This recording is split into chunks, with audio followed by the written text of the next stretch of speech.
জানি সুভাষদা, আমরা অস্ত্র হাতে লড়াই করি আর আপনি অহিংসার পথে। আমাদের পথ আলাদা হলেও আমি আপনার কথা অক্ষরে অক্ষরে পালন করি। আমি কথা দিচ্ছি সুভাষদা, আমাদের যুগান্তর দল এমন কোনো হঠকারিতা করবে না যাতে স্বাধীনতার পথে বাধা আসে। বেশ, এবার বলো আমাকে এখানে কেন ডেকে পাঠালে?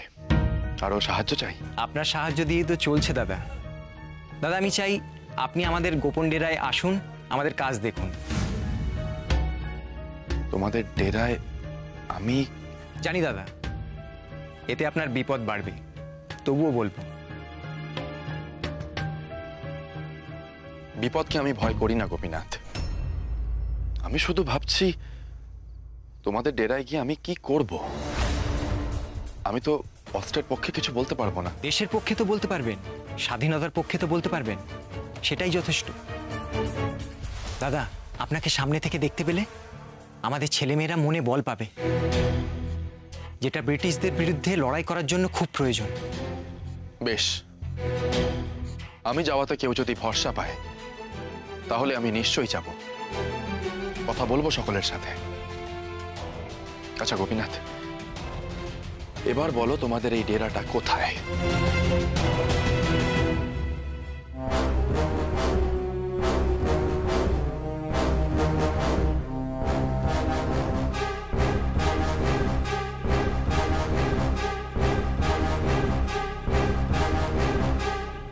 বুঝলাম। আচ্ছা গোপীনাথ, এখানে আর বেশিক্ষণ থাকা ঠিক হবে না, চলো।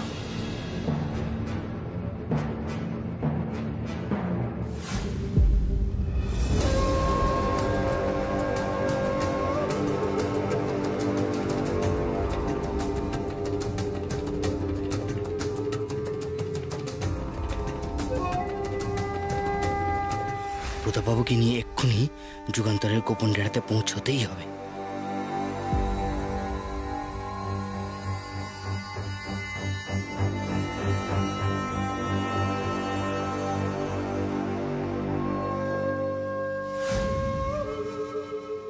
পুলিশ ডিপার্টমেন্ট থেকে পিস্তল ছিনতাই করার সাহস কি করে পায় ওরা?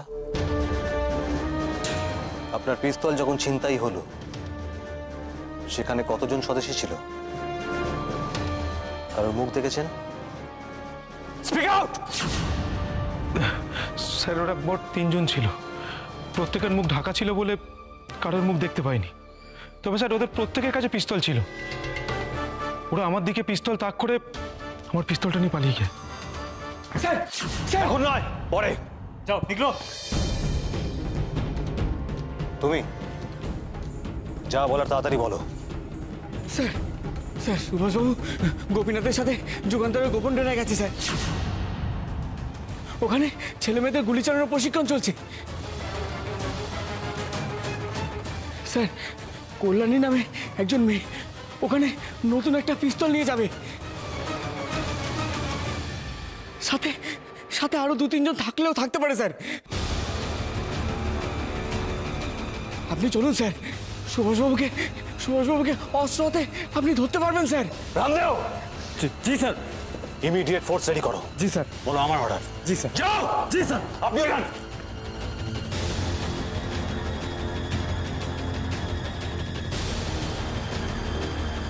গোপন ডেরায় পিস্তল পৌঁছবে? তার মানে ওদের কাছে আগাম খবর ছিল যে যুগান্তরের গোপন ডেরায় পুলিশ হানা দেবে। তাই কালকে ওরা কেউ ওখানে ছিল না, আর পিস্তল এসে পৌঁছয়নি। আমার দৃঢ় ধারণা এটাই সেই ছিনতাই হয়ে যাওয়া পিস্তল।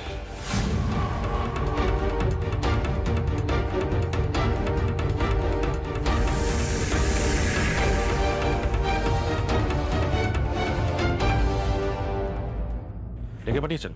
যুগান্তরের গোপন ডেরায় আজকে সবাই হাজির হচ্ছে। খবর আছে সুভাষচন্দ্র বোসও সেখানে আসবে। আপনি ইমিডিয়েট ফোর্স নিয়ে সেখানে চলে যান। সব কটাকে ধরে জেলেতে পুরবেন।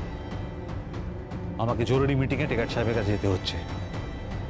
আর হ্যাঁ, ওই ডেরায় মেয়েরাও থাকবে। মনে রাখবেন, একজনও যেন আপনার হাত থেকে বাঁচতে না পারে। আর এসে আমাকে সবটা জানাবেন। ক্লিয়ার? ইয়েস। রামদেব চলো।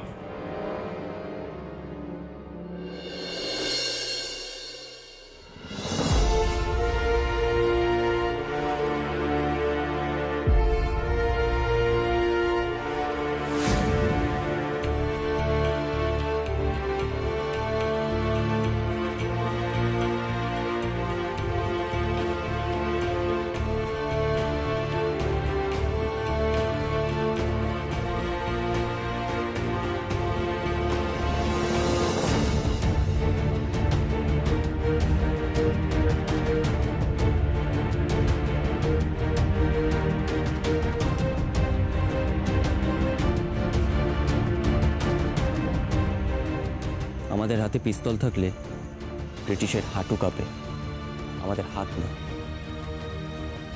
টান টান করো হাত, লক্ষ্য স্থির করো।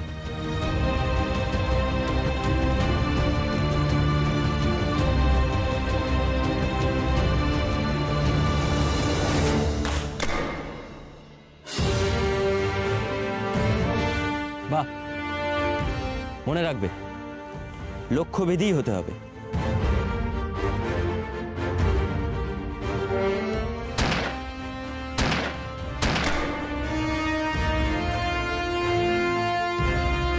তুষারদা, বাণী তো এখনো এসে পৌঁছলো না। বাণী দায়িত্ব বোঝে, চিন্তা করুন, চলে আসবে।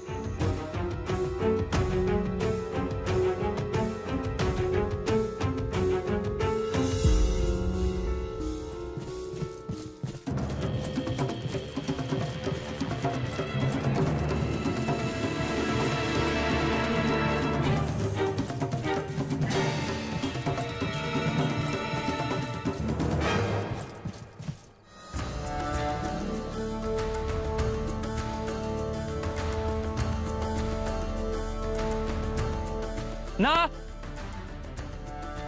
যখন তোমার মনে হবে তোমার শরীরের সব শক্তি শেষ, তারপরে উঠে 10 মিনিট দৌড় এবং 10 মিনিট বৈঠক, তোমরা নিজেরা আবিষ্কার করতে পারবে তোমাদের শারীরিক ক্ষমতা কতটা। শুরু করো। শোনো,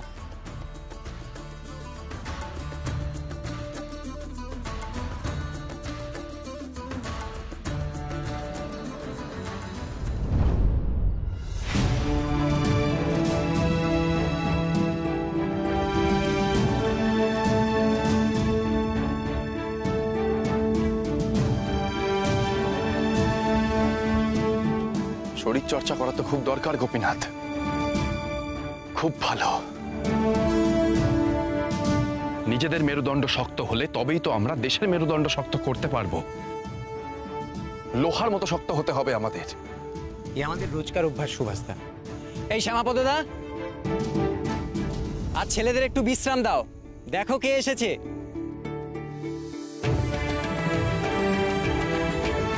সুভাষদা,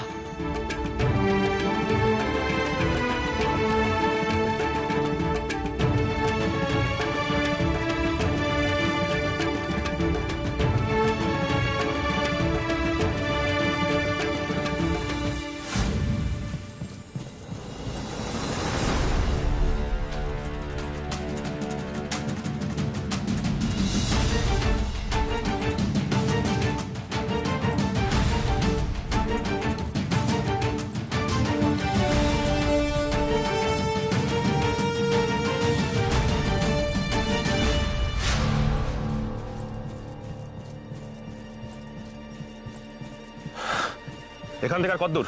যে ঠিকানার কথা শুনে এসেছিলাম সেখানে পৌঁছাতে আর বড় জোর 5-7 মিনিট লাগবে স্যার। তাড়াতাড়ি করতে হবে। রামদেব, সুভাষকে যদি আজকে অস্ত্র সমেত ধরতে পারি তাহলে তোমার ভবিষ্যৎ নিয়ে আর কোনো চিন্তা থাকবে না। আশা করি তোমার বাকিটা জীবন সরকারি টাকায় খুব ভালো করেই কেটে যাবে।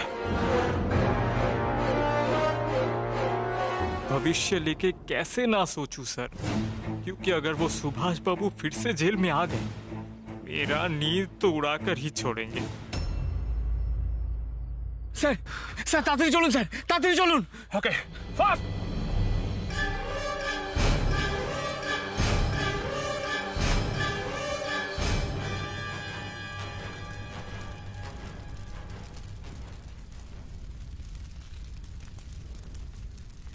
কল্যাণীদের কাছে আপনার অনেক কথা শুনেছি, আজ দেখা হয়ে গেল।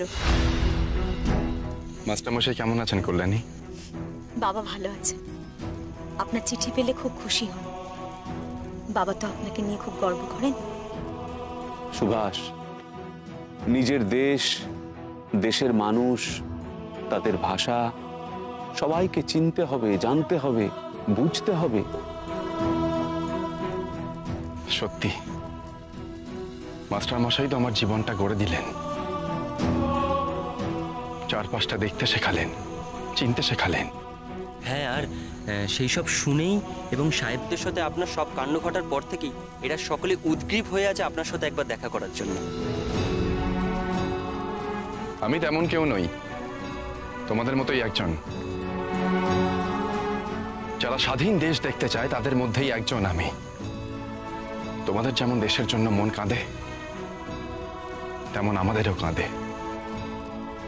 গোপীনাথ দা,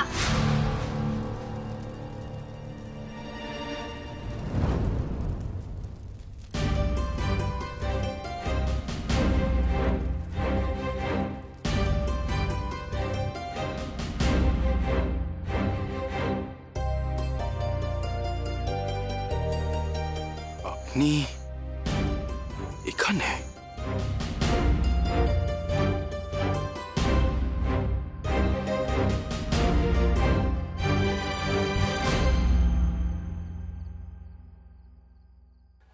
স্যার, এই হিসেবটা একটু দেখবেন। এটা আমি পরশুদিন ঠিক। উনি বাড়ি ফিরে বললেন সুভাষ আসবে। সুভাষ নাকি সারাদিন কিছু খাওয়া দাওয়াও করেনি। আমি তো সুভাষের জন্য খাবারও বানিয়ে রাখলাম। এইভাবে ছোটদাদার শরীর স্বাস্থ্য না আবার ভেঙে যায়, নিজের দিকে একদম যত্ন নিচ্ছে না জানেন। সুভাষকে আমি বললাম শিক্ষা আর স্বাস্থ্য কেন্দ্রের জন্য অনুমোদন এসে গেছে, কোন খাতে কত টাকা বরাদ্দ করা হবে সেটা নিয়ে একটা আলোচনা করব। ও আসছি বলে সেই যে চলে গেল, এখনো কেন আসছে না আমি বুঝতে পারছি না। স্যার, সুবি আসছি বলেছে তো? হ্যাঁ, এটাই খুব ভয়ানক। কেন?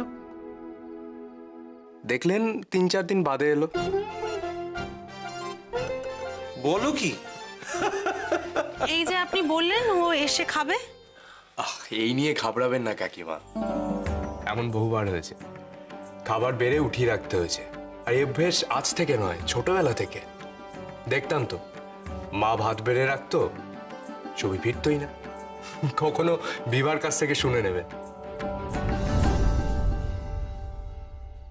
তবে একটা কথা কিন্তু মানতে হবে, এই কর্পোরেশনে গুরুত্বপূর্ণ পদে বসার পর ছোটদাদা কিন্তু চাকরিতে কোনো অনিয়ম করছে না।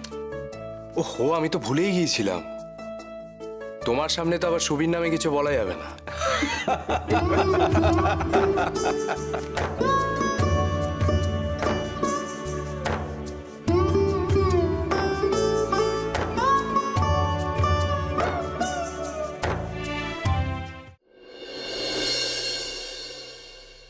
আপনি বাণীকে দেখে অবাক হচ্ছেন সুভাষদা?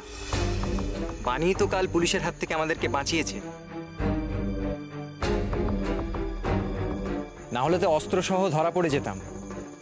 ওর কাছ থেকে খবর পেয়েই আমি ছুটতে ছুটতে আপনার সামনে এসে পড়ি। কি ভাবছেন? যে মেয়ে একদিন ভয়ে চরকা কাটতে এগোয়নি, সে আজ এখানে কি করছে?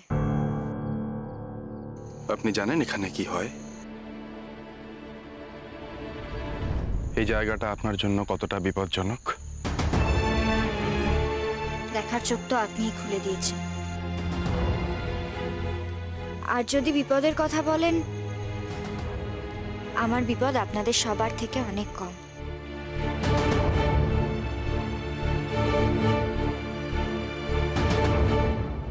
পুলিশের বউ আমি, ধরা পড়লেও হয়তো মাঝ রাস্তায় ছেড়েও দিতে পারে।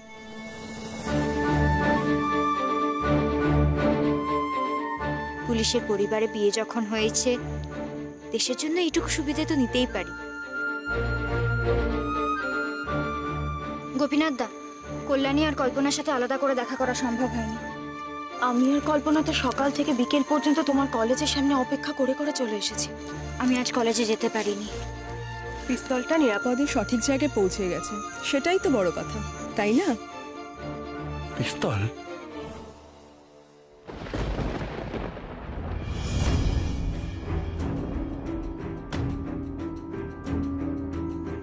এটা কোথায় পেলে তোমরা? দেখে তো পুলিশের পিস্তল বলে মনে হচ্ছে। আপনার চোখেই তো সঠিক জিনিসটা ধরা পড়বে, এটাই তো স্বাভাবিক। আপনাকে বলেছিলাম না আর একটা পাওয়া গেছে, এটা সেটাই। কাল আসলে আমরা তিনজন একটা জরুরি কাজে বেরিয়েছিলাম, তো একজন পুলিশকে একা পেয়ে ঠিক লোভ সামলাতে না পেরে মুখে রুমাল বেঁধে আমাদের পিস্তল দিয়ে ভয় দেখিয়ে এটা ছিনে এনেছি। ছিনতাই? কথাটা আপনি ঠিকই বলেছেন, তবে আমাদের যুক্তি হলো ওরা আমাদের দেশ লুট করে নিয়ে যাচ্ছে, আর আমরা এটুকু করলে দোষ? এ তো আদর্শের কথা হয়ে গেল।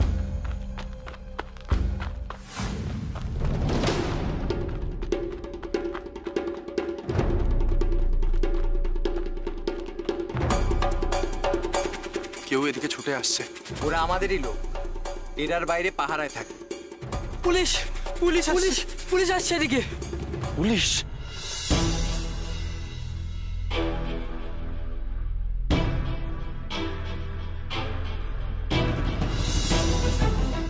আমাদের এখন পুলিশের হাতে ধরা পড়লে চলবে না। এখানে লুকাবার তেমন জায়গা নেই।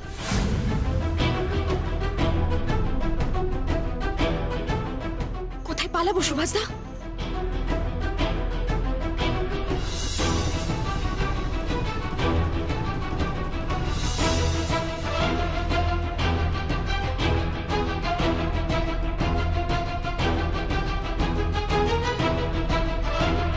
ওরা কিন্তু অনেক কাছে চলে এসেছে, ওরা অনেকে আছে। আপনি আর অপেক্ষা করবেন না সুভাষদা, আপনি আগে পালিয়ে যান। আপনি যদি ধরা পড়েন তাহলে আমি আর নিজেকে কোনোদিনও ক্ষমা করতে পারবো না।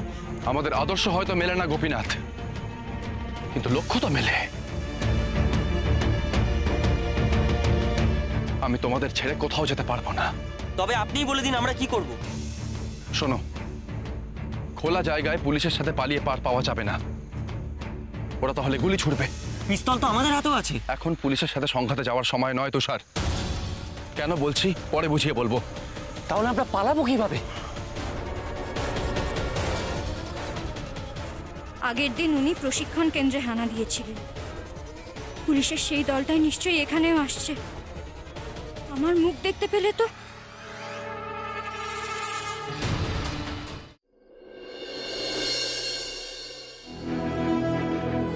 সবাই একটা কথা মাথায় রাখবে, পুলিশ যেন কোনোভাবে আমাদের মুখ না দেখতে পায়।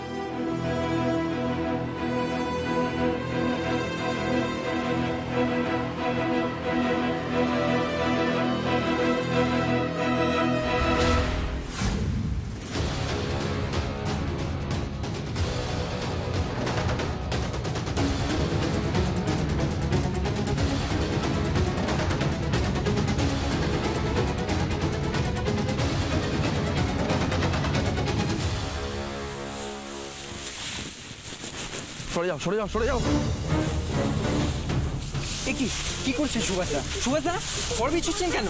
এখন তো কথা বলার সময় নেই গোপীনাথ, আমি যা করছি তোমরা তাই করো। খড় নিয়ে সোজাও।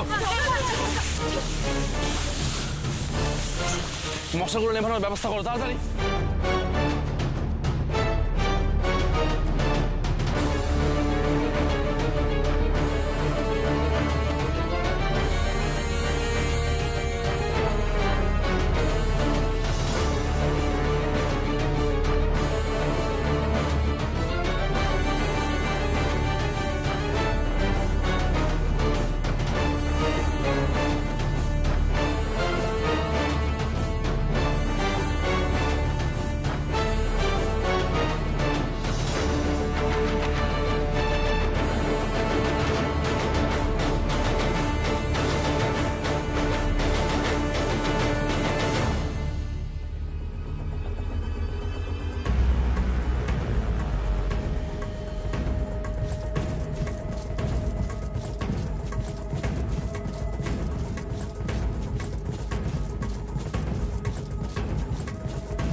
সুভাষ আর গোপীনাথের কথা অনুযায়ী এই সামনের মাঠে ওদের সকলে থাকার কথা। কিন্তু এখানে তো অন্ধকার, এখানে প্রশিক্ষণটা হবে কি করে? सर ये काम सर स्वदेशियों का भी हो सकता है। मत कीजिए सर, मत कीजिए। লাইটটা নেবান। ওদের হাতে পিস্তল আছে, আলো দেখলেই গুলি চালাবে। মুখ ঢাকো সবাই, পুলিশ এসে গেছে।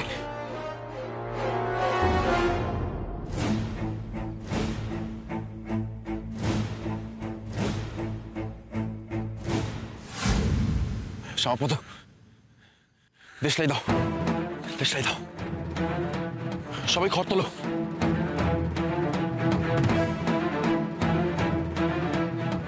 শোনো, এই খড়ে আমরা সবাই আগুন লাগাবো, তারপর যেই খড় আমরা বিছিয়েছি সেই খড়গুলোই আগুন দিয়ে জ্বালিয়ে দেবো, এইখান অব্দি পৌঁছাতে না পারে। বুঝতে পেরেছো?